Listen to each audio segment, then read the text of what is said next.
دویم فصل زلمی سالار. د قطیبه استازی. د بصرې په یو کونج کې د سیند په غاړه د خرما د ګڼو ونو په بڼ کې د بصرې د والي ماڼۍ وه.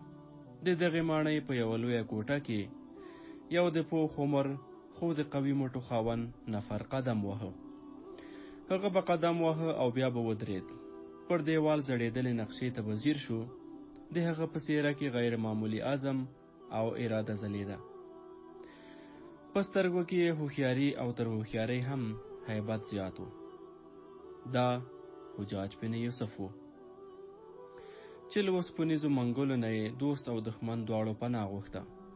هغه څوک چې توره یې په عرب او عجم د تندر په څېر پرېوته او ډېر ځله یې له خپل حد نه پښې وغځېدې. د اسلامي نړۍ هغه روښانه ستوري هم په خاورو او وینو کې را پرېستل چې زړونه یې د ایمان په نور روښانه وو. د حجاج بن یوسف د ژوند لومړی پړاو هغه وخت و چې د عبدالمالک د حکومت په وخت کې د سرکشانو د ماتولو لپاره را اوچت شو او د توپان په څېر په عراق او عربو راخپور شو. خو هغه وخت د توره د یو ړانده د متروکې په څېر وه چې د حق او ناحق توپیر یې نشو کړی. د هغه د ژوند دویم پړاو هغه وخت و چې د عبدالمالک پر ځای د هغه زوی ولید د خلافت په منصب کېناست. د عراق او عربو خپل منځي جګړې پای ته رسېدلې وې او مسلمانانو په یوه نوې جذبه او ولوله په ترکستان او افریقا کې پرمختګونه کول. د خپل پلار په څېر ولید هم حجاج بن یوسف ته په بهرنیو او داخلي چارو کې پوره واک او اختیار سپارلی و.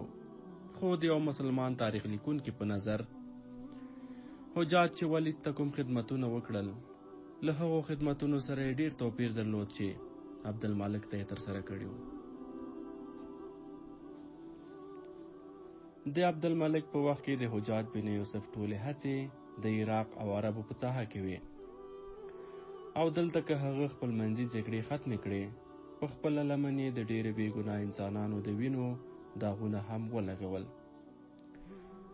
خو د ولید په زمانه کې په عربو کې آرامي وه او حجاج بن یوسف د ژوند وروستۍ برخه په ترکستان او افریقا کې د جهاد په تنظیم او د غازیانو د پرمختګ لپاره وقف کړې وه.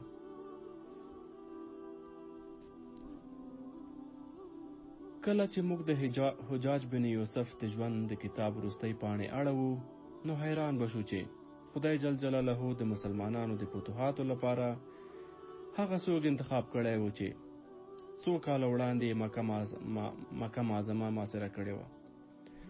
هغه سترګې چې د عبدالله بن زبیر په مخ کې وژل کېده نه وېرېده خو په سن کې د یو مسلمان نجلۍ د مصیبت په اورېدو نمجنې شوې او اوښکې پرې جاري شوې. تاریخ موږ ته یو مهم سوال وړاندې کوي او هغه دا چې عرب او د عراق مسلمانان د حجاج بن یوسف نه د ژوند په وروستیو شپو ورځو کې هم خوښ نه وو او نه یې ولید ته په ښه سترګه کتل. نو بیا څه سبب و چې کله په ترکستان او سند کې د جهاد نغارې وکړنګېدې د شام له مسلمانانو نه په دغو محاذونو کې د عربو شمېر زیات و؟ د دې علت څه و؟ د دې پوښتنې ځواب یوازې دا کېدی شي چې د قیادت له کمزورتیا سره سره د مسلمانانو انفرادي کرکټرونه هماغسې اوچت وو او د دوی په زړونو کې جهاد او شهادت سره مینه په غورځنګ وه. دوی دې ته نه کتل چې قیادت یې د چا په لاس کې دی او په بیړه یې د جهاد صفونو ته ځانونه رسول. ځکه خو د ولید د وخت د ویاړمنو فتحو ویاړ نه د ولید دی او نه د حجاج بن یوسف بلکې د هغو ولس دی چې شاوخوا ته یې د جهاد بیرغونه په اوږه کړي وو او مخ په وړاندې روان ول. حجاج بن یوسف تر ډېره ځنډه په دیوالونو زړېدلې نقشې لیدلې. بالاخره یې یوه نقشه راکوزه کړه.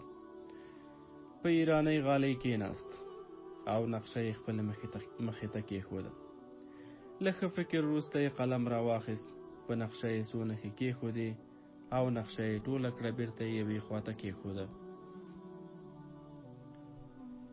یو سپاهي په ویره کوټې ته ورننوت او ویل له ترکستان نه یو استازی راغلی دی. حجاج بن یوسف وویل زه یې له سهار راهیسې په انتظار وم، ورشه رایوله. سپاهي ولاړ. حجاج بن یوسف بیرته نقشه وغوړوله او پکې بوخت شو. له لږ ځنډ وروسته یو زغر اغوستونکی کوټې ته ورغی. هغه یو دنګ زلمی و چې 15-14 کلن ښکارېدو. پر سر یې د اوسپنې خولۍ ځلېده. ښکلې څېره یې، ځلېدونکې سترګې او وړوکې خوله او نرۍ شونډې یې د غیر معمولي ارادې او استقلال ښکارندوی وې. د هغه د څېرې او قد تناسب یو مرموز جذابیت وربخلی و. حجاج بن یوسف حیران ورته وکتل. له ښه ځنډ وروسته یې په کراره لهجه ترې وپوښتل ته څوک یې؟ هلک لږ غلی و. ځواب یې ورکړ ما احوال درکړی و، زه له ترکستان نه راغلی یم. حجاج وویل ښه، له ترکستان نه ته راغلی یې؟ هغه وویل زه د قتیبه جذبات ستایم. ما احوال ورکړی و چې یا ته راشه او یا دې یو تجربه لرونکی جنرال راواستوه. هغه ماته یو 8 کلن هلک راواستو. هلک په ډاډمنه لهجه ځواب ورکړ زما عمر 8 کاله نه بلکې 14 کاله او 8 میاشتې دی. حجاج بن یوسف وخندل او ویل ته دلته د څه لپاره راغلی؟ په قتیبه څه شوي؟ هلک د څه ځواب ورکولو نه پرته ور وړاندې شو. لیک یې هغه ته ورکړ. حجاج بن یوسف زر لیک پرانست او هغه یې ولوست. وروسته لږ ډاډه شو او ویل هغه په خپله نیغ ولې دلته رانغی؟ ته یې ولې راستولی یې؟ هلک پوښتنه وکړه ته د چا په باب پوښتنه کوې؟ د حجاج بن یوسف حوصله او زغم پای ته رسېدلی و. په چیغه یې وویل هغه احمق چې قتیبه راته لیکلی چې زه خپل تر ټولو ښه سالار در استوم. هغه سالار یې کوم دی؟ هلک بیا په ډاډ او سکون ځواب ورکړ د قتیبه په لیک کې چې د چا یادونه شوې ده هغه زه پخپله یم. که تاسو له کوم بل احمق سره لیدل غواړئ نو ماته اجازه راکړئ. حجاج بن یوسف په حیرانی او قهر ورته وویل ته او د قتیبه غوره سالار؟ خدای دې په ترکستان کې جګړه کوونکي بدنصیبه مسلمانان له دښمنانو نه په امان کې وساتي. ته د قتیبه سره څه خپلوي لرې؟ ځوان ځواب ورکړ موږ دواړه مسلمانان یو. حجاج وویل په لښکر کې د رتبه څه شی ده؟ ځوان وویل زه د حمله کوونکو د ډلې سالار یم.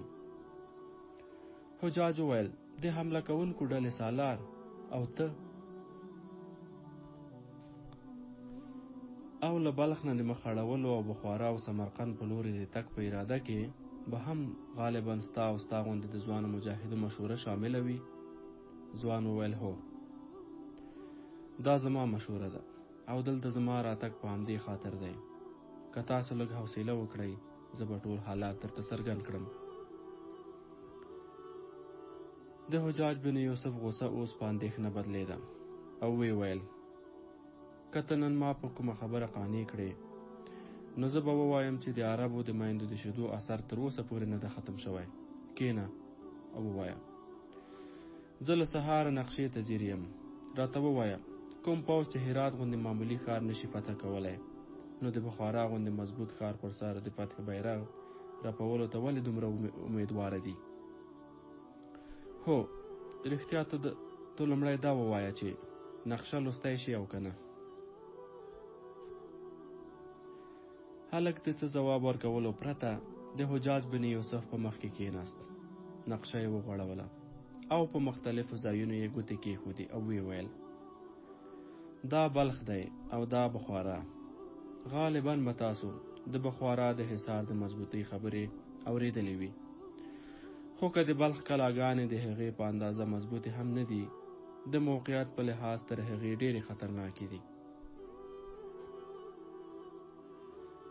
د بخارا څلورو خواو ته پراخه میدانونه دي. موږ هغوی په اسانۍ سره کلابند کولی شو او د ترکستان له نورو ښارونو سره یې اړیکې غوڅولی شو. پاتې شوه د کلاګانو. نو زه په دې یقین لرم چې د منجنیق لپاره د ډبرو دیوالونه نشي ټینګېدلی، او دا هم موږ ته ثابته شوې ده چې په کلا کې ښه پوځ یوازې په هغه صورت مقابله کولی شي چې د مرستې لارې یې خلاصې وي. که نه نو د مایوسۍ په صورت کې دروازې خلاصوي او تسلیمیږي. د دې پر خلاف په بلخ کې موږ له زیاتو ستونزو سره مخ کیږو. په ښار د حملې لپاره چې موږ څومره پوځ ته ضرورت لرو، تر هغو څو ځله زیات ته د دې لپاره ضرورت دی چې غر یې د مرستې لارې بندي کړي. پر دې سربیره موږ باید د ښار د فتحې او کلابندۍ نه وړاندې په شاوخوا ټولو غونډیو او غرونو قبضه وکړو. په دې جګړو کې به د غرنیو قبایلو ډبرې زموږ له غشو نه هم زیاتې خطرناکې وي. د بلخ جنوبي او ختیځ غرونه ډیر لوړ دي. که د جنوب ختیځ ترکستان ټولو ریاستونو نه بلخ ته د مرستې هڅه راشي، نو د دوی د غرونو شاته به یو ډیر لوی پوځ راټول شي او له څه جنجال پرته به بلخ ته رانږدې شي. په ختیځ، جنوب او لویدیځ کې به موږ ته ستر خطر جوړ شي، او که له شمال نه بخارا سمرقند هم د دوی مرستې ته پوځ راواستوه، نو له مروې نه به زموږ د مرستې لارې تر تهدید او خطر لاندې راشي، او موږ به له څلورو خواوو د بیروني کومک لښکر کلابندۍ لاندې راشو. موږ به په تودوخه کې مقاومت وکړی شو، خو په ژمي کې دغه غرني خلک ډیر لوی خطر دي، او که بیرته په شا راځو له موږ به ډیر زیات داسې وي چې مروې ته به راونه رسیږي. حجاج بن یوسف اوس د نقشې پر ځای زلمی سالار ته کتل. هغه وویل د عربو په پوځي اصطلاحاتو کې تر اوسه د شاتګ لفظ ته ځای نشته. هلک ځواب ورکړ زه د عربو په شهامت او اراده کې شک نه ګورم، خو دغه حمله له پوځي نظره د ځان وژلو سره ورته ده. حجاج بن یوسف وویل نو ستا په ګمان باید د ختیځ په لور پرمختګ ودرول شي؟ زلمی ځواب ورکړ نه، پر ترکستان د تسلط لپاره به بلخ زموږ وروستی سنګر نه وي، خو زما په نظر باید لومړی بخارا فتح کړو. په دې کې زموږ دوه ګټې دي. یو دا چې دا د ترکستان مهم ښار دی، او د دې په فتح به د ترکستان په خلکو همدغسې اغېزه کوي لکه د ایران فتح. بله دا چې د بخارا کلابندۍ په وخت کې له بهر نه موږ له هغو خطرونو سره نه مخ کېږو چې د بلخ د محاصرې په صورت کې ما یادونه وکړه. د بخارا د فتح نه وروسته موږ د مروې پر ځای بخارا د خپلو پوځونو مرکز جوړولی شو. له هغه ځایه بیا سمرقند او فرغانې ته پرمختګ کولی شو. د دې ښارونو په نیولو سره زه ګمان نه کوم چې د ترکستان خلک نور مقاومت وکړي. له دې فتح وروسته باید زموږ پوځ جنوب لور ته مخ کړي او په لنډه موده کې به بلخ هم فتح کړي. حجاج بن یوسف په حیرت ځوان سالار ته وکتل. هغه نقشه ټوله کړه او یو طرف ته یې کېښوده. بیا یې لږ چورت وروسته وویل ته د کومې قبیلې یې؟ ځوان ورته وویل زه سقفي یم. حجاج وویل سقفي نوم دی دا څه دی؟ ځوان وویل محمد بن قاسم. حجاج بن یوسف په ځیر ځیر محمد بن قاسم ته وکتل او وی ویل د قاسم له زوی نه زما همدا تمه وه، ما پیژنې؟ محمد بن قاسم ورته وویل ته د بصرې والی یې. حجاج بن یوسف مایوس شو او وی ویل ته زما په باب همدومره معلومات لرې؟ محمد بن قاسم وویل زه له دې نه پرته هم په ډېر څه خبر یم. پخوا تاسو د خلیفه عبدالملک ښي لاس وئ او اوس د خلیفه ولید ښي لاس یاست. حجاج وویل تا ته د مور دا نه دي ویلي چې قاسم زما ورور و او ته زما وراره یې؟ محمد بن قاسم وویل هغې راته ویلي وو. حجاج وویل څه وخت؟ کله چې تاسو عبدالله بن زبیر ووژه او مدینې ته بیرته راستون شوئ. دې کم عمره وراره له خولې چې حجاج دغه خبره واورېده د لږ شېبې لپاره یې د تندي رګونه وپړسېدل. په غوسه شو. محمد بن قاسم ته یې وکتل، خو د هغه په سترګو کې د ویرې او ډار پر ځای بېشانه سکون او ډاډ ولید. ورو ورو د ده غوسه هم سړه شوه او په پښیماني بدله شوه. د محمد بن قاسم بې پروا کتو له هغه نه پوښتل چې ما چې څه وویل آیا دا دروغ دي؟ آیا ته د عبدالله بن زبیر قاتل نه یې؟ د حجاج بن یوسف په زړه د غمونو انبار راجګ شو. د سمندر په لور یې کړکۍ خلاصه کړه او هغې ته نږدې ودرېد او په سینې خپلې سترګې میخ کړې. د عبدالله بن زبیر رضی الله تعالی عنہ قاتل هغه څو ځلې په زړه کې د الفاظ تکرار کړل. د ذهن په پرده یې د تیرو یادونو نندارې راژوندۍ شوې وې. هغه په مکه کې هغه سپینږیری مجاهد لیده چې د وژل کېدو په وخت کې هم په شونډو د فتح مسکا خپره وه. بیا یې د مکې په کوڅو کې د یتیمانو او کونډو ژړا اورېده او وروسته یو سوړ حوصله یې وکېښ، مخ یې راواړاوه.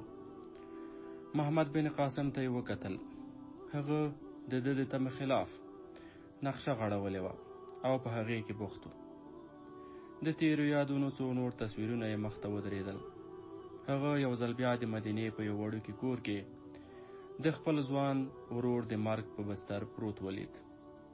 هغه ورور چې په مکه کې د ده د کړو وړو د داستان په اورېدو له غوسې نه سترګې پټې کړې او بیا یې د خپل ورور الفاظ په غوږونو کې وکړنګېدل چې ده ته یې ویلي وو حجاجه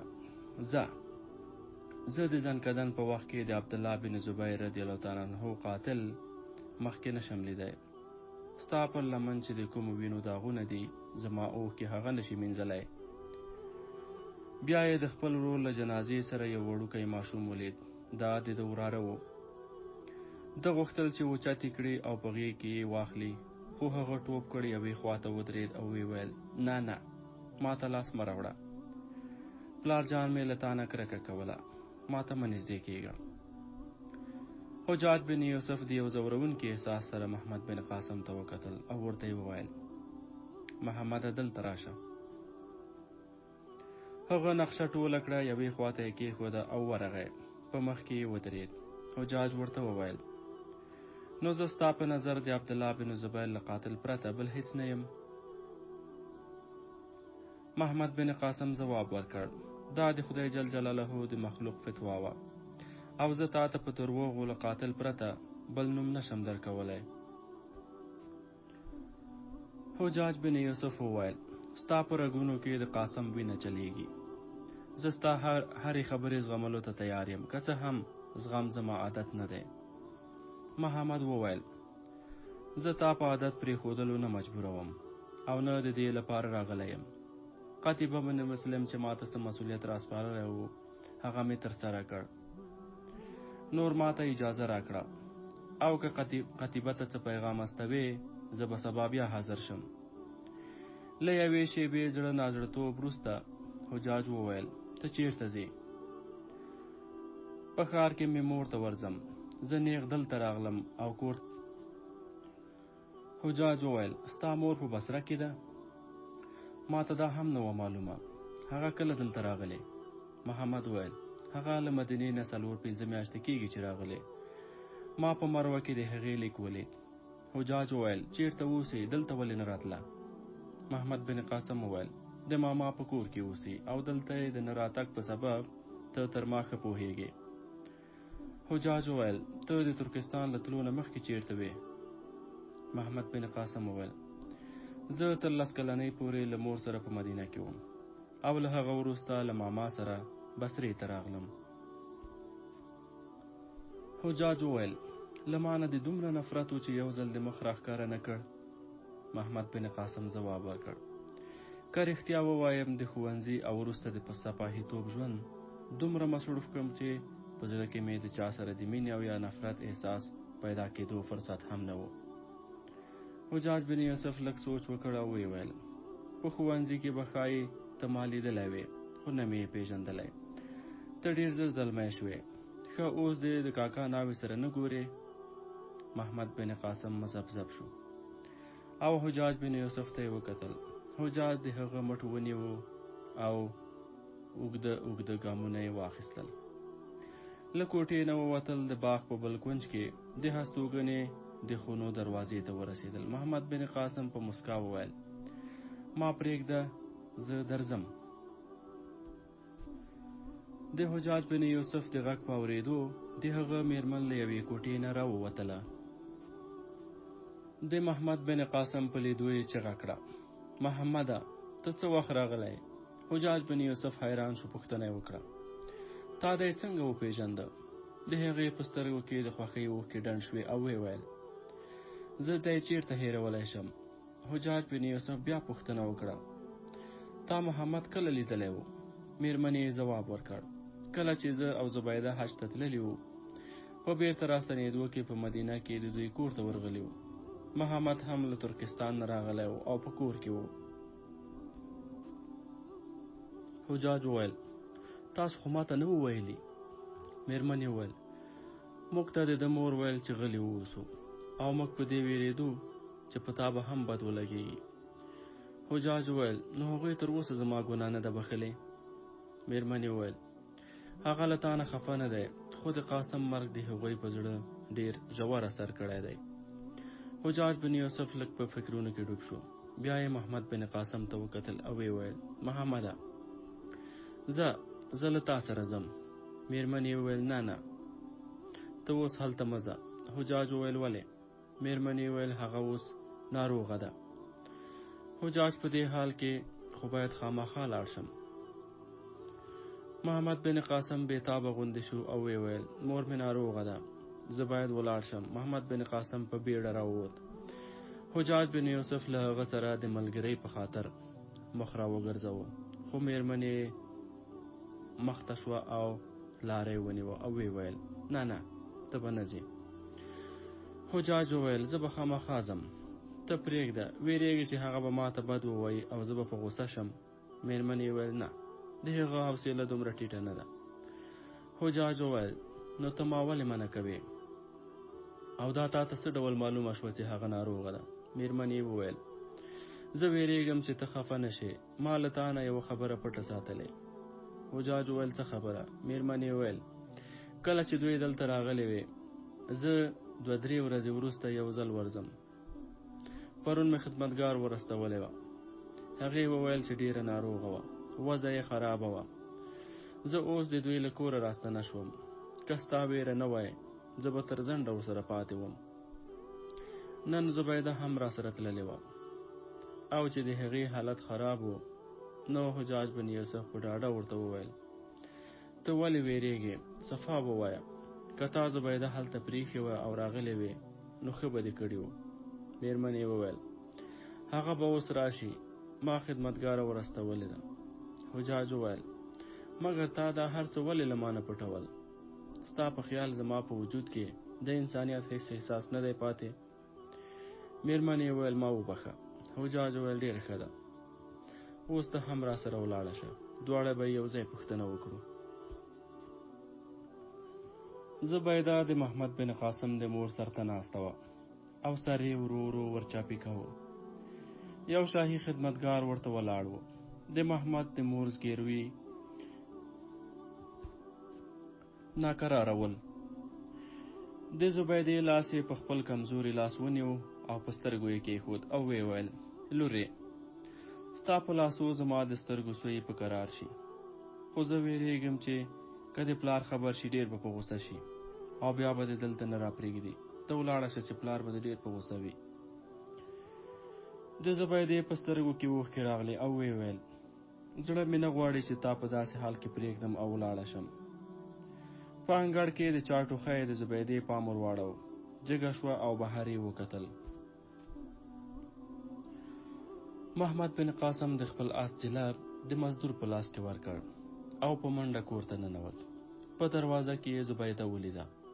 ویې پیژندله. پښه نیولی او خجالت شو او پوښتنه یې وکړه: ته دلته څه کوې؟ مور مې څنګه ده؟ زبیدې د ځواب پر ځای لار ورته پرېښوده او د ده د هیبت لاندې راغله. محمد بن قاسم کوټې ته ننوت. د مورې چې سترګې پرې ولګېدې، په مړاوي څېره یې د خوښۍ رڼا وځلېده.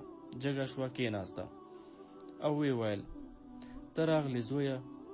محمد بن قاسم یې په څنګ کې کېناست، خول یې له سره لرې کړ او ویې ویل: مور جانې، له کله راهیسې ناروغه یې؟ مور یې وویل: زویه، بصرې ته له راتګ سره سم ناروغه شوې یم.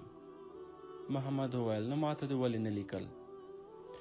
مور یې وویل: زویه، له کوره ډېر لرې وې، نه مې غوښتل چې پریشانه شي.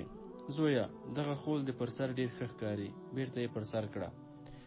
زه مې خپل ځوان مجاهد زوی په پوځي جامه کې ګورم. محمد بن قاسم وموسکل او خول یې بیرته پر سر کېښود. مور یې لږ ځنډ چوپه وه او په غور یې ورته کتل. له خولې نه یې بې اختیاره دعا ووتله: زما خدایه، ته دغه ستر اتل کړې، ته دغه سر تل لوړ لرې. له محمد بن قاسم نه نظر واړو. زبیدې ته یې وکتل او ویې ویل: لورې، ولې ولاړې؟ کېنه کنه. زبیده چې تر اوسه له دروازې سره ولاړه وه، زړه نازړه او شرمېدلې راغله او په یوه کرسۍ کېناسته.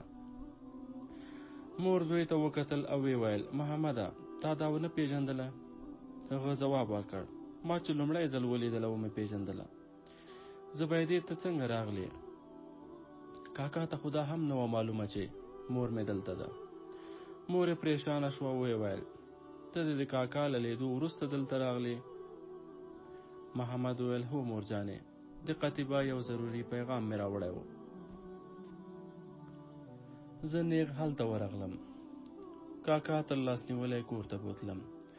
هغه په خپله هم تا ته راتلل غوښتل، خو ما چې ستا د ناروغۍ واورېدل، په منډه راغلم او هغه مې له ځانه سره رانوست. مور یې غمجنه څېره ونیوه او ویې ویل: خدای دې وکړي چې دلته یې په راتګ کې نیت نیک وي. د زبیدې سور او سپین مخ جیټ شو. له کرسۍ نه اوچته شوه او ویې ویل: ترور جانې، زه ځم. شامي نوکره هم اوچته شوه، خو په دې کې بهر د پښو غږ اوچت شو. وینځه کړکۍ ته ور وړاندې شوه او چې بهر ته یې وکتل، تر خولې یې وړوکې چیغه وخته. محمد بن قاسم پریشانه شو، ودرېد او د دروازې په لوري ولاړ. د زبیدې مور دننه ورغله او حجاج بن یوسف په دروازه کې ودرېد. محمد بن قاسم ته یې وویل: محمده، له مور نه دې وپوښته ماته د ننوتلو اجازه راکوي که نه؟ محمد بن قاسم مخ را وګرځاوه او مور ته یې وویل: مورې، کاکا د دننه راتلو اجازه غواړي. مور یې سر او مخ پټ کړل او ځواب یې ورکړ: کور ته د راغلي میلمه په مخ څوک دروازه نه تړي، ورته ووایه راشه. حجاج بن یوسف دننه راغی. د زبیدې په څېره کې څو ډوله رنګونه راغلل. مور یې پر سر لاس ور کېښود او ویې ویل: لورې، ولې وېرېږې؟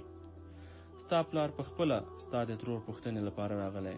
د حجاج بن یوسف له ورتګ نه لږ ځنډ وروسته بهر شور ماشور شو او محمد بن قاسم ور ووت.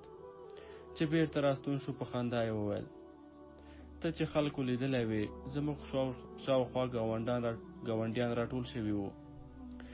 دوی ګمان کاوه چې ته زموږ د وژلو لپاره راغلی یې. د حجاج بن یوسف په شونډو دردناکه مسکا خپره شوه او سر یې ښکته واچوه. درېیمه ورځ محمد بن قاسم د حجاج په مخ کې حاضر شو او د ترکستان د تکل په تګ یې ترې اجازه وغوښته. حجاج بن یوسف ورته وویل: اوس د مور وضع څنګه ده؟ محمد بن قاسم ځواب ورکړ: اوس یې وضع تر پخوا ښه ده. هغې ما ته د تلو اجازه راکړه او زما تصمیم دا دی چې نن له خیره سره روان شم. حجاج بن یوسف ځواب ورکړ: ما نن قتیبه ته خپل استازی واستاوه او هغه ته مې ولیکل چې زه ستاسو له تصمیم سره موافق یم. اوس به ته یو څه وخت همدلته وې. محمد بن قاسم ځواب ورکړ: خو زما تګ هلته ضروري دی. ما له قتیبه سره وعده کړې وه چې زر تر زره به راستنېږم.